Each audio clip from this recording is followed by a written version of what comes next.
tariff. How do you look at this entire sequence of events which have happened? Well, it's obviously been a bit of a setback for us. So the first surprise was when suddenly 25% tariffs were imposed on India. That second 25% is a political matter. We had a huge problem which we had not anticipated. What do you think, what went wrong? Mr. Trump has this idea that tariffs are the magic instrument to solve a number of his problems. Do you think he has alienated India? The accompanying insults, both by Mr. Trump's own language in his statements and tweets, extremely offensive statements by his advisor, Mr. Navarro, those have certainly got a lot of backs up. What do you make of this H1B issue, sir? He has suddenly hiked the fees, which is, I think, unviable for any company.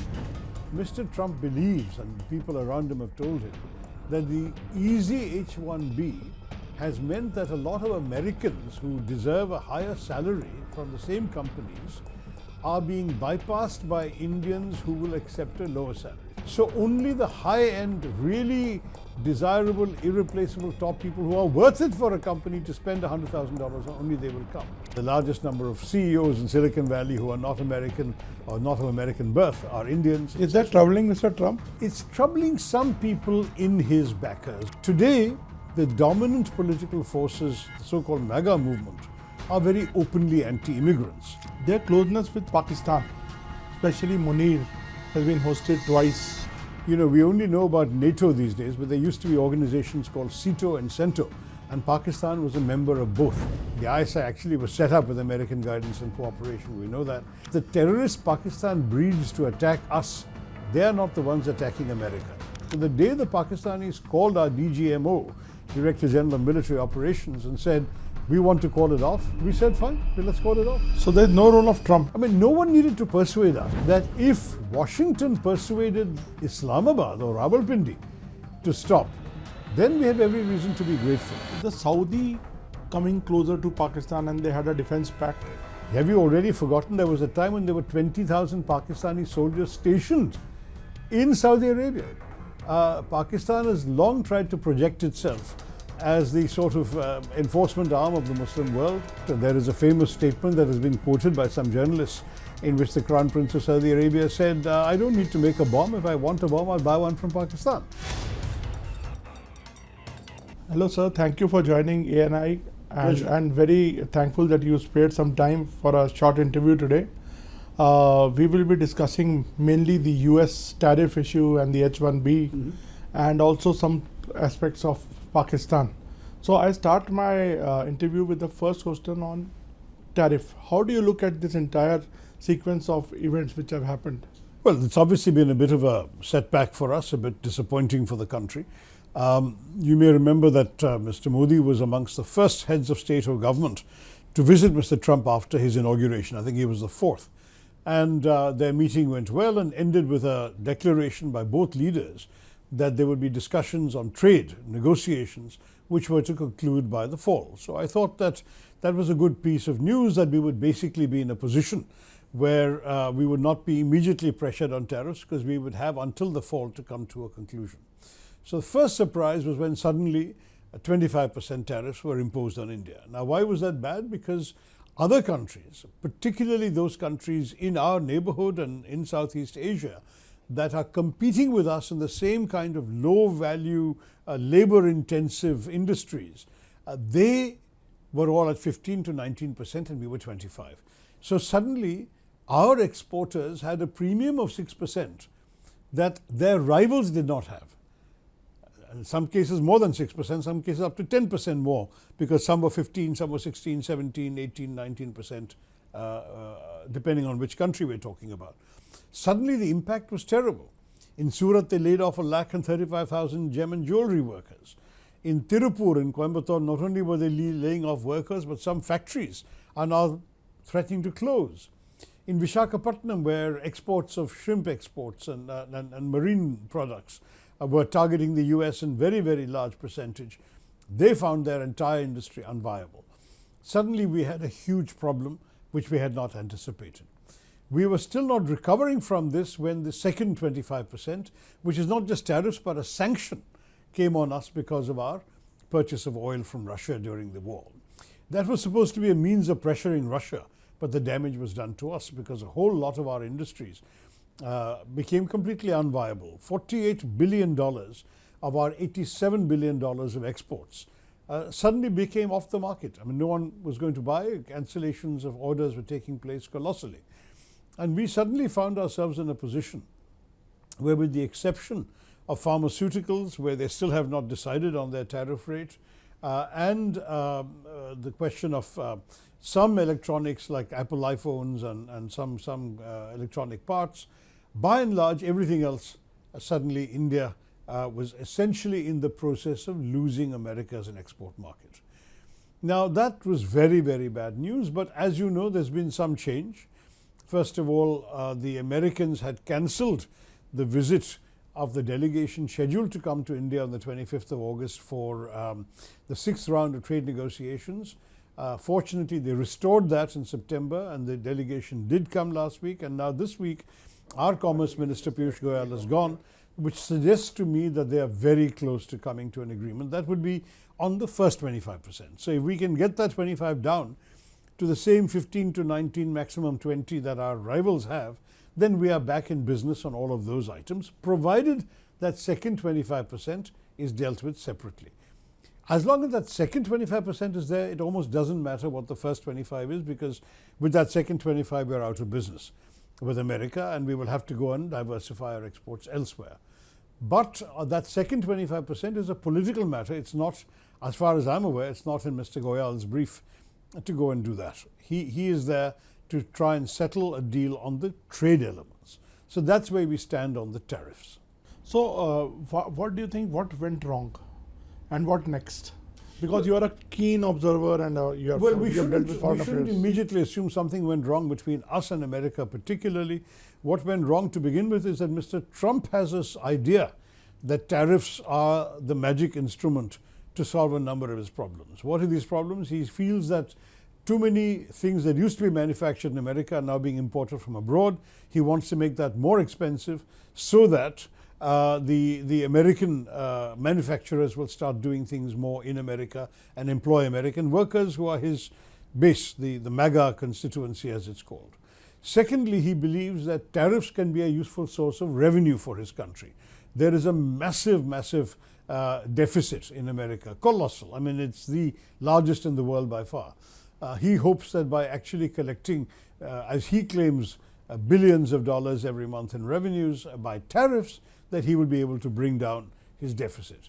And thirdly, there is also the feeling that some countries, in his view, have been getting a free ride at the expense of the American consumer, and that therefore this is a way of paying them back. That's why he calls them reciprocal tariffs, though many of them are not reciprocal at all, because the tariffs he's imposing, in many cases, including us, are higher than what we were imposing. Our average tariff on the US average was 17%. Theirs is a blanket 25%, which is simply not fair either. So all of these things, to my mind, suggest to me that his logic is nothing to do with India particularly, but is more to do with his domestic political constituency. So do you think he has alienated India in a way, because we are singled out on various fronts? Even China, who bought Russian oil, they are not penalized. Exactly. So the unfairness of this has definitely created a very strong backlash in India, and the accompanying insults, both by Mr. Trump's own language in his statements and tweets, and subsequently the extremely offensive statements by his advisor, Mr. Navarro, those have certainly got a lot of backs up in New Delhi and across the country. Because frankly, you know, if there is no particular problem in a relationship which for 30 years has been heading towards greater closeness, greater warmth, why would you suddenly use this kind of language about India? It was not at all appreciated. Is it a point of no return, sir? No. I would not say it's a point of no return, because I do believe that the longer term interests of both countries will eventually bring us back on even keel. It's certainly a very sharp setback in the short term. It is costing us, it is costing jobs in India, it's costing losses in India. And so for India, it is undoubtedly bad news this year. But look at the larger picture. Is America, whatever Mr. Trump do, prepared to write off India altogether? At the moment, there's no reason to imagine that. There is a lot of cooperation taking place on defense, on intelligence sharing, a number of areas of cooperation, everything ranging from outer space to IT and AI and so on, where the two countries are cooperating at various levels, well below the level of the heads of government. So I don't see that suddenly halting. No one has told anybody in America to stop doing that. Those are of great interest to both countries. Secondly, we have fundamentals that are still real. That is, we have a very large presence of Indians in America. 4.3 million Americans are of Indian descent. We have still the largest single student body, though I think that will go down with the new H-1B thing. But at the moment, the largest number of foreign students are Indians. The largest number of CEOs in Silicon Valley who are not American or not of American birth are Indians. Is that troubling Mr. Trump? It's troubling some people in his backers because, let's face it, the anti-immigration constituency has suddenly become much more vocal and much more acceptable than before. America used to be a very open, welcoming and inclusive society, irrespective of your color, your race, your religion, whatever. Today, the dominant political forces, the so-called MAGA movement, are very openly anti-immigrants. And particularly the visible immigrants, that is people of a different color who dress differently or look different, can immediately be spotted as not of the sort of white ethnic mainstream. They are being targeted much more in ways that were not considered politically correct in America in the old days, but today political correctness is not a priority. What do you make of this H-1B issue, sir? He has suddenly hiked the fees, which is, I think, unviable for any company to pay such big So money. in the old days, the fee was $2,000 to a maximum of $4,000. Now it's suddenly gone up to $100,000. But you have to understand a couple of things. Again, the motives are principally driven by domestic politics. Mr. Trump believes, and the people around him have told him, that the easy H-1B has meant that a lot of Americans who deserve a higher salary from the same companies are being bypassed by Indians who will accept a lower salary. So an Indian techie who comes and works for $60,000 a year is taking away, according to Mr. Trump's supporters, jobs from an American who would not work for less than, let's say, $85,000 or $90,000 a year, for argument's sake. I'm talking about a junior techie. The salaries go up at other levels. So what they're saying is, let us make the low-end jobs unviable by the $100,000 fee, so only the high-end, really desirable, irreplaceable top people who are worth it for a company to spend $100,000 on, only they will come. Now, I don't understand the logic of this, whether it's actually ever going to work. First of all, for many companies, the obvious solution will be to outsource the job. That is, what used to be done in America can now be done either by the same multinational companies' units in Europe, in Germany, in England, in Ireland, in France, or in many cases in their global capability centers in India. So that in fact the same Indian techies may now be working for the same money in India rather than working in America. So the visa will no longer be required. The challenge will be in the short term for the Indian companies that would take on a contract to do a job, whether it's for an American state government, a big American company, a hospital, whatever it may be, and fulfill that contract by sending their people from India on H-1B visas. That will now become unviable. So many of those contracts will either need to be revised or will no longer be feasible for Indian companies to bid, because we cannot pay $100,000 per person to go off and do a contract which is actually a low-end contract. Sir, the bigger, I think, trouble more is a strategic in nature. Their closeness with Pakistan, especially Munir, has been hosted twice. And we are seeing some kind of a cooperation between US, increased cooperation between US and Pakistan. So you have been to US after Operation Sindoor. So at this point of time, in the backdrop of what has happened in Pahalgam and all that, this is giving a very, very bad vibe or bad optics to India also. Right. So we have been shaken by this. We have allowed ourselves to forget that Pakistan is an old ally of the United States. You know, we only know about NATO these days, but there used to be organizations called SEATO and CENTO, and Pakistan was a member of both. And they were allies of the US at a time when we were non-aligned. So the US traditionally was closer militarily and strategically to Pakistan earlier. And then, as you know, a number of degrees of cooperation got intensified when the Soviet Union marched into Afghanistan and Pakistan became the base for the American orchestration of the whole Mujahideen efforts to overthrow and push out the Soviets from Afghanistan. During that time, intelligence cooperation intensified. American intelligence agents and ISI agents. The ISI actually was set up with American guidance and cooperation, we know that. There's a whole lot of history there that we have allowed ourselves to forget because of the more recent years of warmth. So we've had 30 years of warmth between India and America, true, but the old history should not be forgotten. There are still very many Pakistani military officers who were trained in America, who have been to American defense colleges, who are friends, batchmates from American armed forces. You have a number of Pakistani intelligence operatives who have worked and been trained by the Americans and who are close to their counterparts. So we should never lose sight of the fact that these relationships have been long and deep. And though there was definitely a setback after 9/11, when the Americans were very angry with Pakistan, and there was another setback for the Pakistanis when Osama bin Laden was found on their soil living in an army safe house and near an army camp in a cantonment city. Despite all of that, Trump has forgotten Pakistanis have managed to persuade the Americans that they are still an indispensable ally in counter-terrorism. Again, you know, we must not forget that the terrorists Pakistan breeds to attack us, they are not the ones attacking America.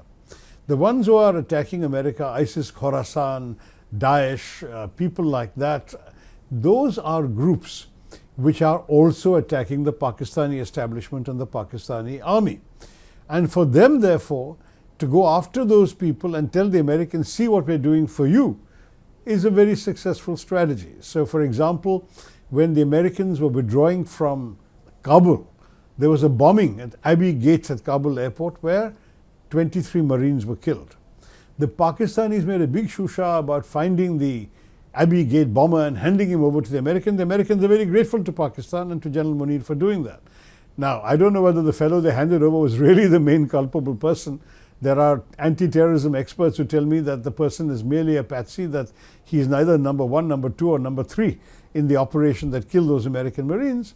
But if the Americans are willing to believe that Pakistan is cooperating with them in anti-terrorism, then so be it. Now, all of this history I mentioned to say that there is a relationship between America and Pakistan that is independent of India. However, given the recent context for us, as you said rightly, Operation Sindoor and our very, very troubled and tense relationship with Pakistan, it looks very bad in India. And definitely there is no doubt that when Mr. Trump claims to have ended the war here, when he has not even called India, and as far as we are concerned, we never needed persuading, because from the day one of Operation Sindoor we said, we are only targeting the terrorists, there's no retaliation, we are over, we are done. If Pakistan hits us, we'll hit them back, and if they stop, we'll stop. So the day the Pakistanis called our DGMO, Director General of Military Operations, and said, we want to call it off, we said, fine, well, let's call it off. So there's no role of Trump, as you say. I mean, no one needed to persuade us. Our messaging and our signaling was clear from every day. If you were watching the same briefings I was with the Foreign Secretary and the 2 lady colonels, they were saying the same thing every day. If they stop, we will stop. But as long as they hit us, we're going to hit them back equally hard, if not harder. And that's what happened. So it's possible, however, and this is what I said in Washington when I was asked, that if Washington persuaded Islamabad or Rawalpindi to stop, then we have every reason to be grateful. And perhaps that's something that we may be overlooking in our objection to what Mr. Trump is saying is, we don't know what went on between Washington and Islamabad. Maybe Mr. Trump lent very heavily on the Pakistani generals and said, do not escalate your retaliation because we want peace between you and India. For whatever reason, I mean, if they did that, then we should certainly say we appreciate that, even though we didn't ask for it. And we did not ask for it because we don't believe in anyone mediating between us and Pakistan. The Saudi coming closer to Pakistan and they had a defense pact. Well, look, on the question of the Saudi action, again, don't forget, it's a formalization of a long-standing arrangement. Have you already forgotten there was a time when there were 20,000 Pakistani soldiers stationed in Saudi Arabia? Pakistan has long tried to project itself as the sort of enforcement arm of the Muslim world. In fact, there is a famous statement that has been quoted by some journalists in which the Crown Prince of Saudi Arabia said, I don't need to make a bomb. If I want a bomb, I'll buy one from Pakistan.